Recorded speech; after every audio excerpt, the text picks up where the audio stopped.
Assalamualaikum warahmatullahi wabarakatuh.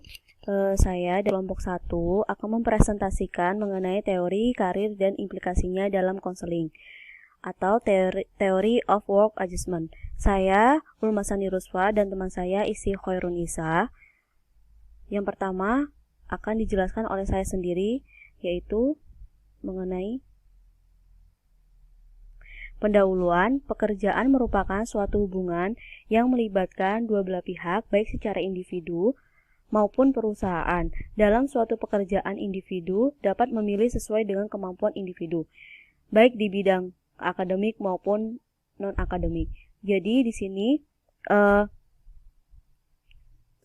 setiap individu itu berhak memilih pekerjaan yang sesuai dengan kemampuan yang dimiliki setiap individu. Bagaimana teori karir dan implikasinya dalam konseling, teori of work adjustment? Yang pertama, teori penyesuaian karir, maksudnya teori penyesuaian kerja, yaitu work adjustment teori. Ada 3. Yang pertama, menilai kemampuan, nilai, kepribadian, dan minat. Kemudian mengukur persyaratan dan ketentuan pekerjaan. Kemudian yang ketiga, mencocokkan kemampuan, nilai, dan kekuatan. Nah, di sini saya akan menjelaskan yang pertama, yaitu menilai kemampuan, nilai, kepribadian, dan minat. Menilai kemampuan adalah sebagai dimensi referensi untuk keterampilan yang dimiliki setiap individu atau kemampuan dipandang sebagai bakat yang ada di dalam setiap individu. Gagasan kemampuan diperlukan untuk membuat konsep beragam keterampilan kerja, meliputi mengetik,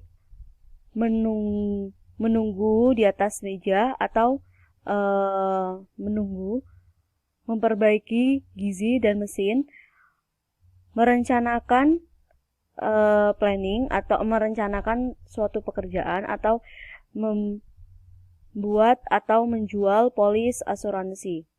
Kemudian nilai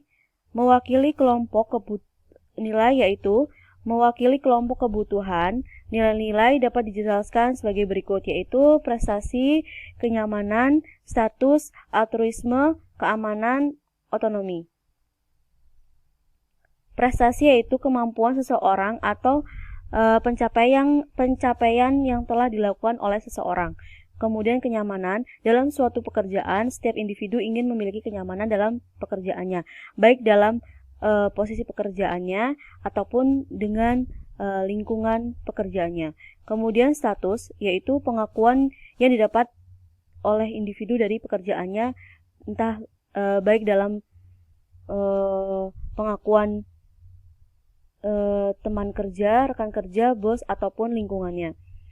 Altruisme yaitu bertolak belakang dengan status karena dia melibatkan dengan orang lain. Jadi dia mampu melakukan pekerjaan bersama dengan orang lain. Yaitu terus selanjutnya keamanan. Keamanan adalah setiap individu ingin terhindar dari kondisi bahaya atau ingin merasakan rasa aman yang ada di dalam suatu pekerjaannya. Kemudian otonomi, ingin mencoba kesempatan bekerja sendiri dengan ide-idenya.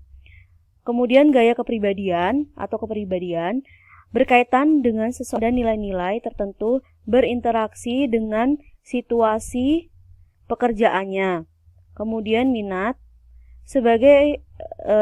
yaitu sebagai berasal dari nilai-nilai dan kemampuan bahwa mereka adalah ekspresi dari hubungan kemampuan dan minat dan nilai. Jadi setiap individu itu memiliki kemampuan dan nilai sehingga tumbuhnya suatu minat dalam memilih pekerjaan. Kemudian yang kedua, mengukur persyaratan dan ketentuan pekerjaan, yaitu ada 2, pola kemampuan dan pola nilai. Yang pertama, pola kemampuan untuk mengembangkan kemampuan penting yang diperlukan untuk berbagai macam pekerjaan. Pola nilai yaitu untuk melihat bagaimana nilai-nilai klien untuk mencocokkan dengan nilai-nilai yang dipenuhi oleh sejumlah perusahaan atau tempat kerja.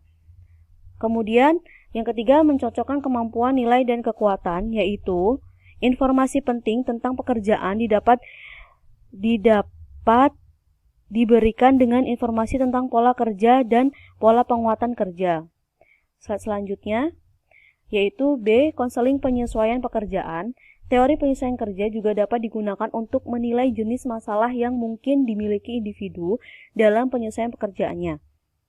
Contohnya, misalkan ada seorang individu yang tidak memiliki, maksudnya di dalam lingkungan yang ada tempat kerjanya, dia tidak memiliki keterampilan yang ada di dalamnya tersebut. Sehingga konselor membuat penilaian tentang kepribadian kerja klien dan tempat kerja yang ada di lingkungannya. Dan di situ konselor melihat apakah di situ klien sudah merasa puas dengan pekerjaan yang sesuai dengan keterampilannya. Kemudian yang C, penyesuaian untuk pensiun. Ketika orang menghadapi pensiun, mereka mungkin menghadapi beberapa masalah yang memiliki komponen penyesuaian pekerjaan dan pemilihan karir. Jadi di sini tugas konselor adalah mencari pekerjaan di lingkungan yang tidak bekerja. Konselor membantu individu menemukan bala bantuan serupa di lingkungan yang tidak bekerja. Jadi untuk membantu klien, konselor perlu membuat penilaian keterampilan dan kemampuan serta kebutuhan dan nilai-nilai yang dimiliki oleh klien. Baiklah, di sini saya akan melanjutkan dari pemateri yang pertama, yaitu aplikasi untuk remaja berbakat. Di sini pola penguat pendidikan remaja berbakat dan mengabarkan bagaimana para pemuda ini mampu membuat keputusan pendidikan dan kejuruan pada usia yang lebih muda dari orang-orang sezaman mereka dengan merujuk pada konsep-konsep dasar untuk teori penyesuaian kerja. Nah, di sini para remaja berbakat itu dapat lebih mudah untuk pengambilan keputusan pendidikan dan kejuruan mereka daripada tahun-tahun yang sebelumnya. Nah, di sini nantinya mereka akan lebih mudah dalam pengambilan keputusan untuk kejuruan mereka, sehingga nantinya kedepannya itu akan lebih mudah untuk memilih apa tujuan mereka, apa bakat kerja mereka, sehingga di sini kita sudah dapat membantu dari konsep dasar untuk teori penyesuaian kerja, di mana nantinya jika pekerjaan atau jurusan atau pendidikan itu sesuai dengan apa minat dan bakatnya para remaja tersebut, maka nanti akan dapat lebih mudah dalam menyesuaikan dengan pekerjaan mereka dengan diri mereka sendiri. Baiklah, untuk yang selanjutnya itu ada peran instrumen penilaian, di mana di sini pengembangan instrumen psikometrik itu telah berjalan seiring dengan perkembangan teori penyesuaian kerja, di mana dari proyek penyesuaian kerja ini ada yang namanya instrumen penelitiannya itu MIQ atau Minnesota Importance Questionnaire. Di sini digunakan untuk menguji dari teori MGDQ atau Minnesota Job Description Questionnaire, MSQ, dan formulir informasi biografis. Lalu yang selanjutnya itu ada peran informasi pekerjaan. Di sini informasi pekerjaan menyajikan tentang tantangan khusus bagi konselor menggunakan teori penyesuaian kerja. Di sini konselor itu menyediakan informasi atau daftar pekerjaan yang sesuai dengan pola pekerjaan. Jadi nanti apa yang cocok untuk si A, si B, si C, jadi nantinya konselor akan lebih mudah, oh kamu sepertinya lebih cocok ke sini, bagaimana jika begini, seperti itu nantinya. Jadi akan lebih mudah dalam memilih pekerjaan sesuai dengan passion kita. Lalu yang selanjutnya itu ada menerapkan teori pada wanita dan populasi yang beragam budaya. Di sini perbedaan kelompok itu belum menjadi fokus dari teori penyesuaian kerja. Dawes dan Lofquist 1984 telah memfokuskan pada perbedaan besar dalam kelompok daripada perbedaan kecil yang mungkin ada di antara kelompok. Nah, di sini itu Misalnya ada berbagai skor pada skala prestasi untuk pria dan wanita di dalam kelompok itu. Nah, sedangkan ada perbedaan yang kecil antara pria dan wanita pada skala prestasi.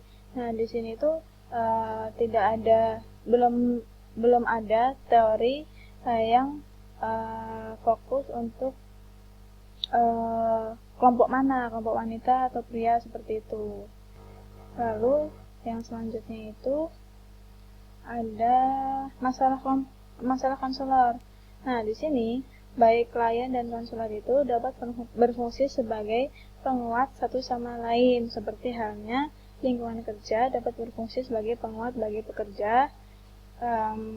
Dan di sini Lovius dan Dawes menyarankan bahwa dalam pelatihan konselor harus mengidentifikasi kebutuhan nilai mereka sendiri. Nah, di sini mereka itu tuh harus saling membantu atau saling menguntungkan, di mana konselor itu juga harus profesional sehingga dapat membantu para pekerja untuk dapat menyesuaikan diri dengan pekerjaannya, dengan lingkungan kerjanya, sehingga nanti produktivitas mereka itu akan semakin meningkat. Sehingga mereka itu dapat saling menguntungkan, di mana konselor itu sendiri juga dapat diperkuat dengan hasil kinerja dari klien itu semakin bagus, semakin meningkat. Lalu yang selanjutnya itu kesimpulan, di mana teori penyelesaian kerja Lovius dan Dawes terkenal karena penekanannya pada menentukan sifat-sifat individu dan mencocokkannya dengan persyaratan pekerjaan dan penguat. Teori penyelesaian kerja terdiri